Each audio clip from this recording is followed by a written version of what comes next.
আল্লাহর নবী বলছে, আমার উম্মত জাহান্নামটা আমি যেমন দেখছি, যদি তোমাদেরকে বলতাম আর বুঝাইতাম তো তোমরা আর জীবনে কোনোদিন হাসতা না, জীবনে আর কোনোদিন স্ত্রীর সাথে রাত্র কাটাইতা,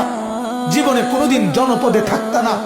বরং জঙ্গলে আর পাহাড়ে গিয়ে আশ্রয় নিতা, আর 24 ঘন্টা শুধু কান্তা জাহান্নামের ভয়ে। আমি যেটা দেখছি, নবীজি বলছে, লাউ তা'লামুনা মা আ'লামু লা দাহিকতুম কালিলা ওয়া লা বাকাইতুম কাসীরা। আজ আপনারা, আল্লাহর নবী এটা পর্যন্ত হাদিসে বলছে, হাদিসের মধ্যে মিশকাতে এই কথা আছে,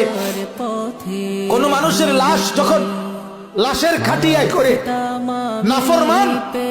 ওই লোকের লাশ যখন কবরস্থানের দিকে নিয়ে যায়, আল্লাহর নবী বলছে এই পরিমাণ চিৎকার করে ওই নাফরমান, যদি কেউ পৃথিবীর কোন মানুষ জীবিত এই চিৎকার শুনত